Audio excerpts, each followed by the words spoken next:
The night my wolf came home without me, I was 3 days' ride north, finishing a war. He had gone ahead, as he always did in those years, running the border moors before my war party to map the scent of the land, the mood of the packs, the old boundary stones.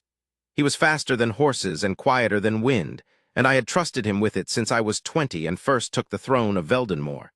He had never once failed to be waiting at the gate when I arrived. That winter he did not wait. He came back to the keep 2 days before I did, limping, his right flank torn by a border trap some abandoned holding had left rusting in the heather. My steward sent word by fast rider. The wolf returned injured. We have treated the wound as best we can, but he will not let any healer touch him fully.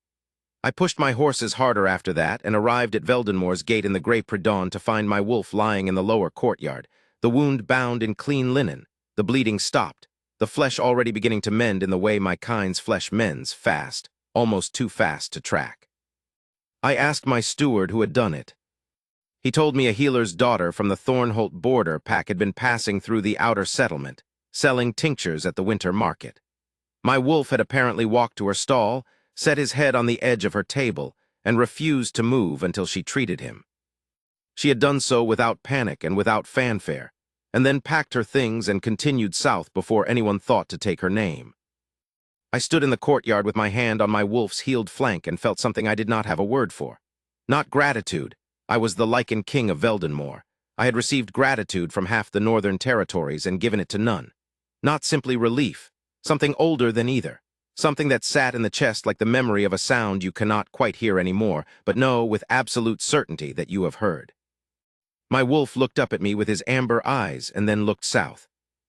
That was the first time. I did not go looking for her.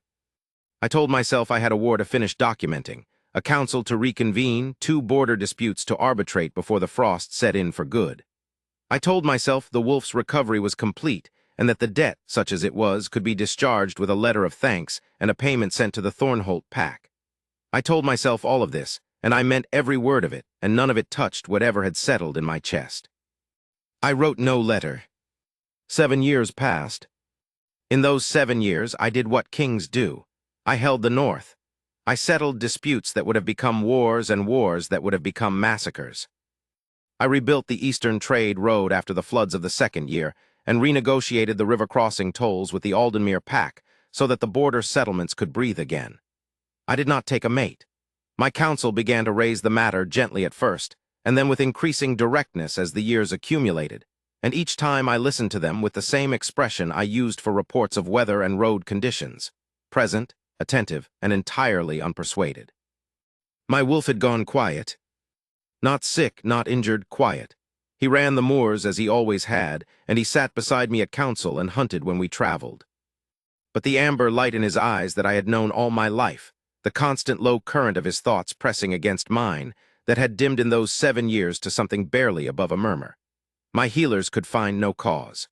My oldest elder, who had known 3 Lycan kings before me, looked at him for a long time one evening and said, simply, "He is waiting." I did not ask for what. Then the Thornholt pack sent an envoy. Their situation was not unusual in its broad shape. A smaller pack pressed between 2 larger ones, one of which, the Graving Hold, had been expanding its territory claims south and east for the better part of a decade. The Thornholt pack had held on through good management and stubborn pride, but Graving's new lord was less interested in negotiation than his father had been, and the border incidents were escalating from posturing to genuine threat. Their alpha had been injured in the latest one. He was recovering, but slowly. The Thornholt envoy was a careful man. He laid out the situation without embellishment, described what his pack needed formal recognition under Veldenmoor's northern shield, which would make any graven incursion an act against the Lycan king's own authority, and offered what he had in exchange: land concessions along the North Moors, trade routes, mineral rights to a vein of Grey or the Thornholt Hills had been sitting on for 2 generations unused. My council was interested in the ore. I was prepared to grant the protection anyway. Graving's expansion had been moving in a direction I intended to address regardless, and having Thornholt formally in my sphere gave me a cleaner reason to do it. But I let my council negotiate the details over 3 days, because a king who moves too quickly teaches his lords that they need not bring him their best offers. On the fourth day, the envoy set the true terms on the table. Thornholt had a daughter, the Alpha's eldest, a healer by training. She was unmarried, not by lack of offers, but by the pack's financial inability to match a dowry to any of the northern lords who had inquired. She was 26. She was, the envoy said with the careful diplomacy of a man choosing each word with both hands, a woman of quiet distinction, widely respected in her pack, excellent with wolves. My counsel's interest visibly sharpened. A political match with a small border pack was not prestigious, but it was clean, it was uncomplicated, and it resolved the Thornholt question permanently by tying it to the throne. The youngest member of my council, Lord Davin, pointed out that the Lycan king had now gone 7 years without naming a mate, and that the northern packs were beginning to read political meaning into the silence. I looked at the envoy. The healer's daughter, I said. What is her name? He told me. The thing in my chest shifted, after 7 years of stillness, like a coal nudged in a fire that had been banked so long no one remembered it was there. Her name was Sira. I told my council to draw up the treaty. She arrived on a gray Tuesday in early winter, 3 weeks after the treaty was signed. I had not gone to meet her at the Thornholt border the way some kings meet their treaty brides, with ceremony and escort. I sent my steward, Corin, and a small party of 6, and I told Corin to make her journey comfortable and to offer her every courtesy. I told myself I was simply too occupied to make the ride myself. I was aware, without examining it closely, that this was not the entire truth. I was in my outer hall when they arrived, reviewing grain tallies for the northern settlements, which was the kind of work that did not require my full attention, and was therefore ideal for days when my attention was already partly elsewhere. I heard the horses in the courtyard. I heard Corin's voice, and then a woman's voice, low, unhurried, saying something I could not make out, and then the quiet sound of the courtyard wolves shifting in their pens, the way they shift when someone they approve of walks past. Then the door opened, and my wolf, who had been lying at the far end of the hall all morning with the muted disinterest he had maintained for 7 years, lifted his head. I looked up. She was not what my council had expected. I could tell this from the expressions of the 2 council members who happened to be present, though they controlled themselves quickly. She was simply dressed, a deep gray traveling cloak over plain wool, her dark hair pinned back without ornament. She was not small, but she carried herself so quietly that she seemed to take up less space than she occupied. She had a worn leather satchel across one shoulder, the kind a working healer carries, and she had not handed it to any of the attendants, which told me she intended to keep working. Her eyes, when they found mine across the hall, were the gray of the moors in still weather, not cold, not warm, simply clear. She held my gaze for exactly the appropriate measure of time, and then dipped her head in a composed, unhurried bow. "My Lord King," she said, "I am grateful for your welcome." In my chest, 7 years of quiet ended. Not with a sound. With the absence of the sound I had stopped expecting, the way a room that has rung with silence for so long you've forgotten it, as silence will, sometimes, ring instead with the memory of something that once lived there. Warmth, presence, the low, unmistakable frequency of recognition. My wolf rose to his feet. I said, "You are welcome in Veldenmoor, seer of Thornholt," and I watched her eyes track to my wolf with the particular attention of a woman who understood wolves, and I watched something pass briefly across her face, not fear, not even surprise, but something quieter, as if she too had heard something she had stopped expecting to hear. Then the moment closed. My steward moved. The court ladies who had been assigned to her stepped forward. Introductions were made. She was led to her chambers, not the ones I had originally instructed Corin to assign, which were the least of the guest rooms, a decision that had come from my council and that I had not overruled quickly enough. I overruled it now, quietly, and had her moved to the east wing chambers that overlooked the moors, where the morning light came in gray and wide and honest. My council noted this with expressions they were careful not to let me see.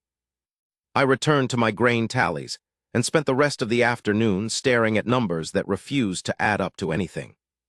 She was careful. This was the first thing I observed about her in those early weeks, and it was not the carefulness of timidity. She was not afraid of Veldenmoor's court. She was not unnerved by its formality or its size, or by the particular brand of subtle social coldness that the court ladies visited upon her, the polite conversations that somehow never included her. the references to bloodlines and alliances that were designed to land just close enough to her position to sting without being direct enough to answer. She observed all of it with the same clear gray attention she had turned on me that first morning, and she did not flinch, and she did not retaliate, and she did not perform distress for an audience. She simply continued being exactly what she was.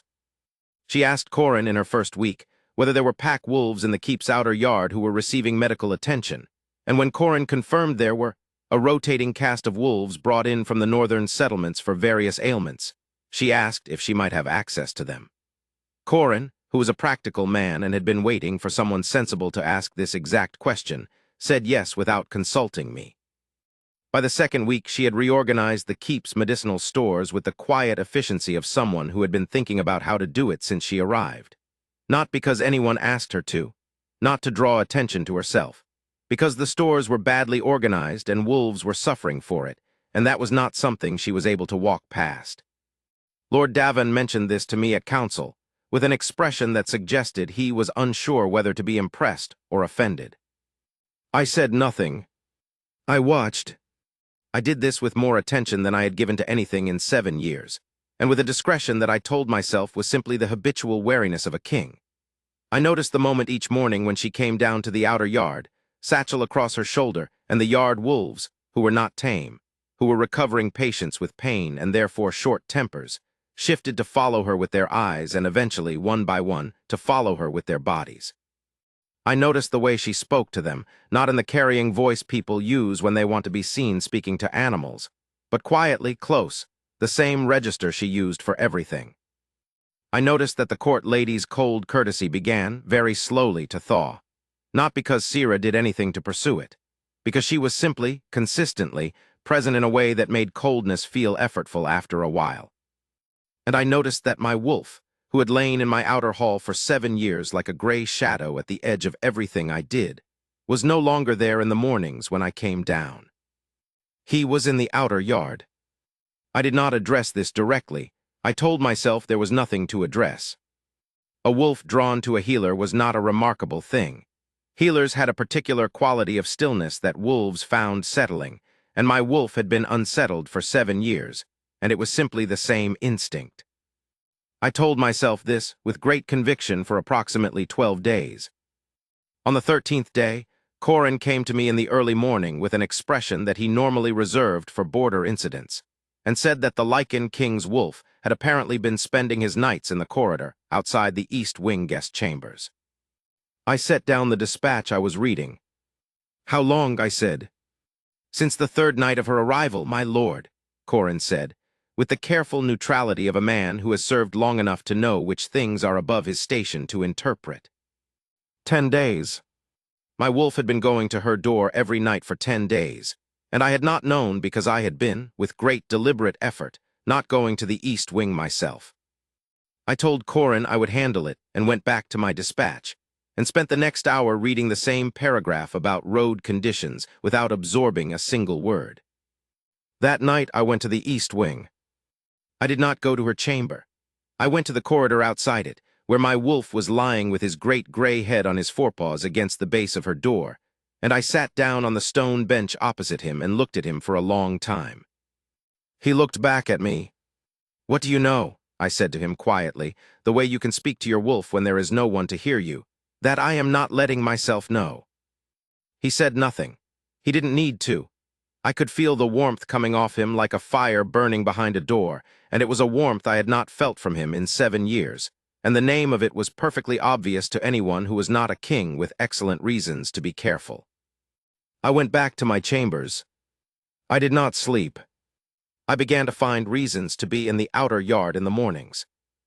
I framed this to myself, and on one occasion to Corin, as an interest in the condition of the recovering wolves, which was true, in the sense that it was not entirely false. I did have an interest in the pack's health. I simply also had an interest in watching Sira of Thornholt move through the gray morning light with her worn satchel and her quiet voice, doing work that no one had asked her to do, and that was making every wolf in the yard better and calmer, and more willing to cooperate with the healers who had been there before her. She was aware that I came to the yard in the mornings. She did not pretend not to notice, which I respected. She said good morning with the same composed courtesy she used for everyone, and she asked sensible questions when the opportunity arose, about the specific history of particular wolves, about old injuries that had healed wrong, about the winter severity in the North Moors, and what it did to the wolves who ran them. She was gathering information carefully so she could do her work better. I answered her questions. Then she would go back to her work, and I would stand at the yard's edge and do nothing useful for what my internal sense of time told me was 10 minutes, and what Corin's expression suggested was considerably longer. On the 6th morning of this, she was treating the ear of a large gray wolf who had been uncooperative with everyone who had tried to see to him, and the wolf was so entirely relaxed under her hands that it might have been asleep. I said, from the yard's edge, "He has not let anyone touch that ear in 3 months." She looked up without startling. "He was touched badly before," she said simply. "Someone was in too much of a hurry." "He remembers." "How did you know?" She considered the wolf's ear for a moment, her thumb running the edge of it in a slow arc. "He told me," she said, and then looked up at me with a faint half-smile that was the first unguarded expression I had seen from her, because she knew it would sound peculiar and she had said it anyway. "Wolves always tell you. You just have to be quiet enough to hear it." I thought about 7 years of quiet in my chest. "Yes," I said, "I believe that." She looked at me with those clear gray eyes, and for a moment the half-smile changed into something that was not a smile at all, but was warmer than any smile I had seen in Veldenmoor in a very long time. And then the wolf shifted under her hands, and she turned back to him. I stayed in the yard for another hour. I have no adequate explanation for this. The thing between us built without either of us naming it, which is perhaps the only way such things can build honestly. I began to leave the grain tallies and the dispatch work earlier in the evenings, on no conscious plan, and to take my supper in the smaller hall where she sometimes ate rather than the great hall where my counsel expected me.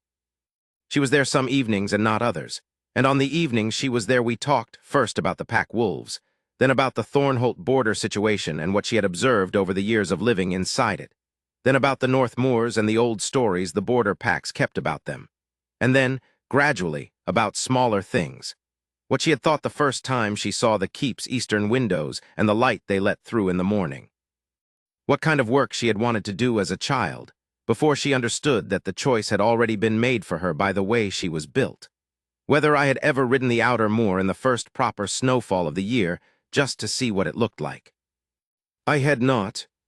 I told her so, and she looked at me with an expression that was not quite disbelief and not quite sympathy.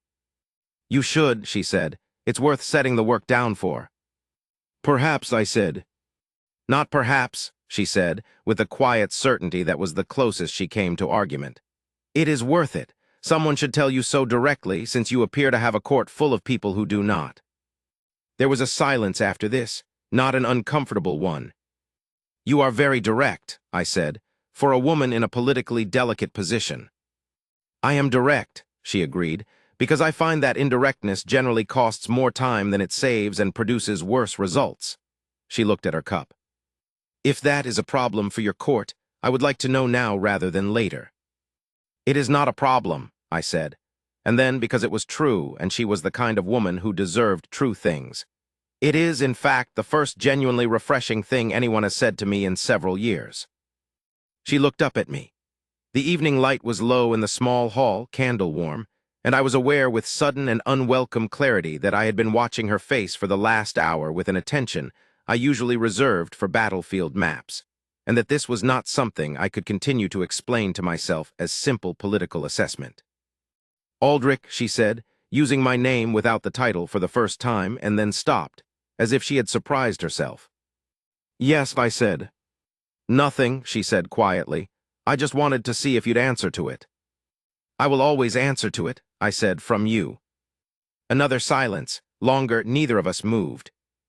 Then she set down her cup and said she ought to check on the 3 wolves in the inner yard before the temperature dropped further. And she went, and I sat in the small hall with 2 candles and the last of my wine, and the absolute conviction that I was in considerably deeper water than I had allowed myself to believe. My wolf had stopped pretending to be interested in the outer yard during the day. He was simply with her. If she was in the yard, he was in the yard. If she went to the stores, he followed. Twice I passed the East Wing corridor in the late afternoon and found him sitting outside her door with the patient fixity of a wolf who has decided, with the full force of his nature, that this is where he belongs. The second time, as I passed, I heard her voice inside. She was talking to him through the door, some low and unhurried murmur about the weather and what she planned to do in the morning and whether he had been eating enough, the way you talk to a creature you have known long enough to stop performing for. I stood in the corridor for longer than was dignified. My counsel was aware that something was happening. They were not yet sure what, because I had not told them and I had not done anything overt enough to tell them for me. Lord Davin cornered me after the morning session with the careful expression of a man who has prepared a speech. "My lord," he said, "the court has noted that you have been spending considerable time in the outer yard and the smaller hall." "Yes," I said. "And that the Thornholt girl—" "Lady Sira," I said, with a quietness that stopped him as completely as a raised hand. A pause. "Lady Sira," he said. "The court has noted that she has become a subject of considerable royal attention." "The court," I said, "may note what it likes. The treaty stands. She is here as my betrothed, which is what my council negotiated and what I signed. If there is a question about the terms of the arrangement, bring it to the full council and I will address it there." Davin looked at me for a moment. "There is no question about the terms," he said carefully. "Good," I said. He left. I turned back to the window that looked over the moors and stood there for a while, and the moors were gray and honest, and I thought about a woman who had told me directly that I ought to ride them in the first snow, and that someone should tell me so to my face. I thought that she was right. I thought that she had been right about most things she had said since she arrived, quietly, without needing to be asked, doing the work that was in front of her. I thought about the night my wolf came home with a healed flank and amber eyes that looked south. The storm arrived on a Tuesday in the 3rd month after she came to Veldenmoor. I had seen the weather building for 2 days, the sky the particular yellowish-gray of serious northern snow, the wind shifting direction in the way it does before a storm that intends to stay. I ordered the outer settlements notified and the keep's lower provisions checked, and I went to bed on the Monday night with the full expectation that I would wake to 2 or 3 days of confined work and a great deal of wind. I woke instead to Corin knocking at my chamber door at 2 in the morning. My wolf was not in my chamber. He had not been for the last several weeks. Corin said with the particular careful pace of a man delivering news he would prefer not to deliver, "My lord, the wolf came to my door an hour ago. He would not settle." I followed him to the lower hall. I was already out of bed. "Sira." "She is in the lower hall, my lord. She is well, I believe, but the wolf's flank." I was already moving past him. The lower hall was a long stone room used for storage, and for the treatment of larger wolves who could not be brought to the upper ward. Sira was kneeling on the floor beside my wolf, who was lying on his side with his breathing slow and labored, his gray flank heaving. There was blood, not catastrophic, but real from the old wound site, the right flank, the one that had been treated 7 years ago on the border moors and had healed and then in the last week had begun to trouble him again. Old trap damage does that sometimes. It sleeps in the tissue and wakes without warning. She had not heard me come in. She had both hands pressed to the wound, and she was working with the focused quiet I had come to know as her deepest register. No performance, no anxiety, simply the full weight of her attention on the problem. The candles she had brought cast her in warm gold, her dark hair loose from its pins, her gray wool sleeves rolled to the elbow. My wolf had his head turned toward her. His amber eyes were on her face. I came and knelt on the other side of him, and she looked up then, and there was no surprise in her face, only a brief acknowledgement of my presence, which she set aside immediately to return to the wound. "It is the old damage," she said, "the right flank. Someone bound it well at the time, better than most would have managed, but there was a fragment left in the deeper tissue. It has been working its way out. He will be all right. I need another hour." I put my hand on my wolf's head. He exhaled, long and slow, and leaned into my palm. "I know who bound it," I said. She was focused on the wound and did not look up. "A field healer," she said. "From the technique, someone who knew what they were doing but did not have a full kit." "Yes," I said. "She was selling tinctures at a winter market in the outer settlement of Thornholt, 7 years ago." A pause in her hands, very brief, then she continued working. "That is very specific information," she said quietly. My steward reported back to me. I did not follow up as I should have. I have a thought about that in the years since. Another pause. She sat back slightly, checking the wound's edge, and in the low candlelight the line of her profile was entirely composed. Then she said, so quietly that I almost missed it under the storm noise. He came to my stall and set his head on my table and looked at me. Yes, he does that when he has decided something. I thought he was someone's lost wolf, she said. I thought he must be in terrible pain to approach a stranger, so I dealt with the wound. A short silence. I didn't know whose he was. I know, I said. She turned to look at me then, fully, across the wolf's gray side. We were very close. The candles were between us and the storm was against the walls, and it was very quiet inside the lower hall, the particular quiet of a space that has been holding something for a long time and has finally been asked to release it. He went back to you, she said, after. He went back to me, I said, and for 7 years he was diminished. My healers could not find a cause. My elder said he was waiting. I looked at my wolf's face, at the amber eyes that had, for 7 years, looked south in a way I had chosen not to follow. I did not write to your pack. I told myself it was a debt I would discharge with a letter and a payment, and I did not write. I was not ready to examine why. She was very still. Then Thornholt sent an envoy, she said. Yes. And the treaty. The treaty was sound, I said. It is sound. Thornholt needed protection and Veldenmoor needed the border stable, and both of those things are true. But when the envoy told me there was a healer's daughter, I stopped. When he said your name, Sira, something in my chest that had been quiet for 7 years moved, and I signed the treaty in considerably less time than my council expected. She looked at me. The storm pressed the walls.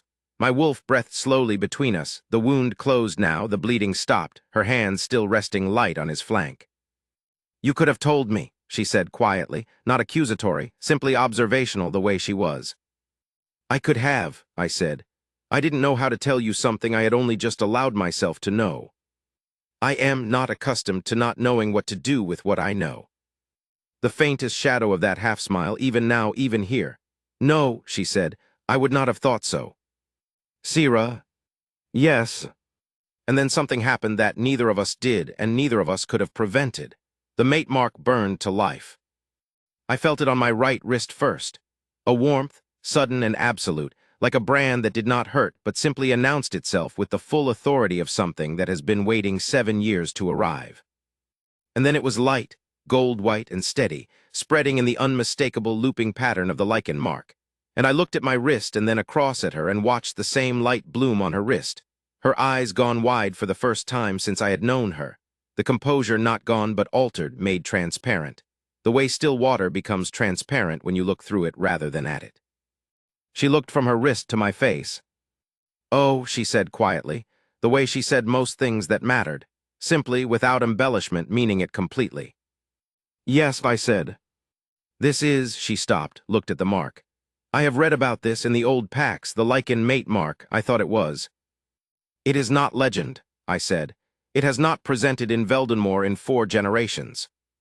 My elders will have a great deal to say about it in the morning. She looked up. In the morning, she said. Yes, I said. Tonight it is only yours and mine. My wolf lifted his head between us and looked from her face to mine with the amber certainty of an animal who has accomplished the thing he set out to accomplish and is prepared to rest now. The storm went on around us. The candles burned. We stayed in the lower hall until the wolf slept and the marks were steady and the first gray light of morning was beginning at the high windows. I did not wait for morning council. I called the council at dawn, before the storm had fully broken, because a thing that important should not wait, and because I wanted it said while the marks were fresh and visible and the night was still present in the room.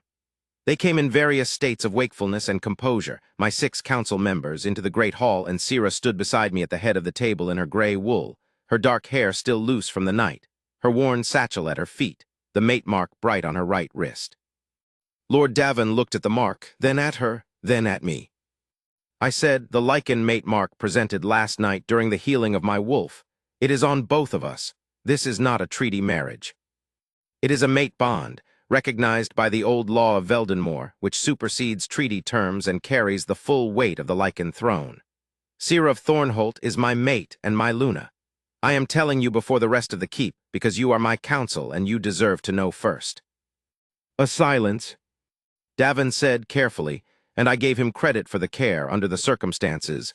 "My lord, we had some uncertainty when Lady Sira arrived about whether the match was appropriate to the throne's standing." "I am aware of that uncertainty," I said. "I observed it." "We were perhaps in error," he said. "Yes," I said.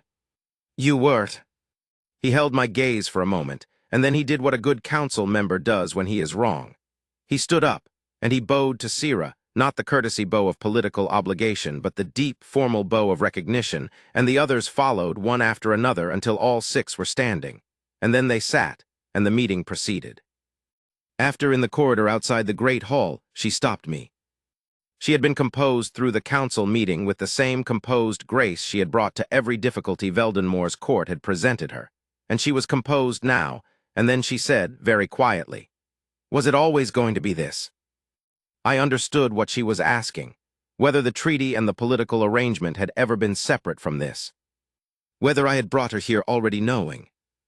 "I brought you here," I said carefully, "because I signed a treaty that was sound on its own terms, and because your name moved something in my chest that had been still for 7 years, and because I was afraid to examine that too closely, and so I wrapped it in diplomacy and told myself that was sufficient reason." I paused. "It was not sufficient reason. The sufficient reason is that he chose you 7 years ago, on a winter market stall in the outer settlement of Thornholt, and I could not seem to find my way to the honest version of that quickly enough." She was quiet for a moment, looking at the mate mark on her wrist with that clear, direct attention she gave to everything. "He chose me," she said. "He always knows first," I said. "I am slower, I have too many counsels." Something moved in her face. Not the half-smile this time, something fuller, warmer, less guarded, the expression of a woman who has been careful for a long time and has found, with some surprise, that carefulness is no longer required. "You should ride the moors," she said, "in the first proper snow, before it settles and the tracks come in." "Yes," I said. "Tomorrow, perhaps," she said, "if the storm clears." "Tomorrow," I said. She nodded as if this settled something. Then she picked up her satchel, because there were wolves in the outer yard who needed seeing to, and she was not the kind of woman who waited for permission to do the work that was in front of her, and she walked down the corridor toward the yard. I watched her go. My wolf appeared from the direction of the lower hall, fell into step beside her without ceremony, and glanced back at me once with amber eyes that carried, unmistakably, the particular expression of an animal who has been trying to tell you something for 7 years, and is very glad to be done with it. The court changed after that. Not all at once, and not because I announced that it should. The court ladies who had looked through her began to look at her instead, with the slightly uncertain expressions of people adjusting to a reality they had miscalculated. The healers who had worked in the outer yard before her arrival recognized, gradually, that her methods produced better outcomes and asked her to show them, and she showed them without ceremony. Corin, who had always been sensible, simply continued doing what he had been doing from the 2nd week, helping her wherever she needed it. Lord Davin sent her a formal letter of acknowledgement of her position, not required, but properly done, and she thanked him with the same direct composure she applied to everything, and that was that. The Thornholt situation resolved cleanly. Graven's new lord, informed that his southern neighbor was now formally under the direct protection of the Lycan king's mate bond, withdrew his border claims within a fortnight.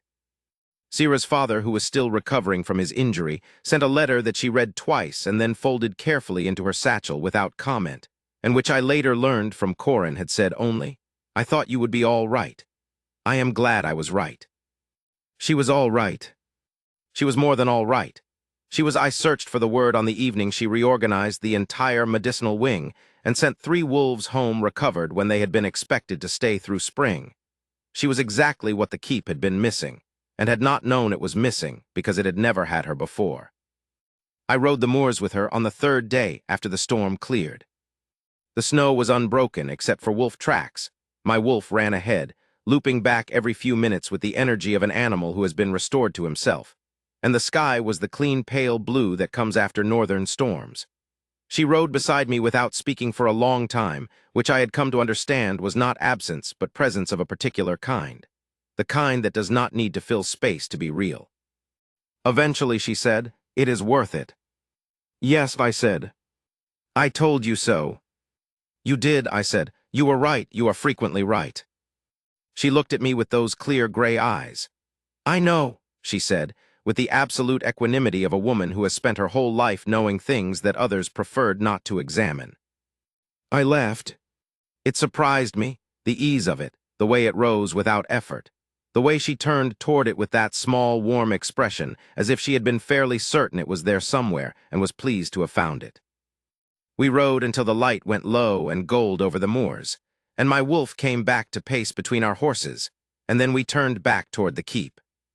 There is a corner in the east wing corridor, just past the turning that leads to the stairs, where the outer wall has a deep-set window that looks over the moors. I had passed it several thousand times in the years I had lived in Veldenmoor and never particularly remarked upon it.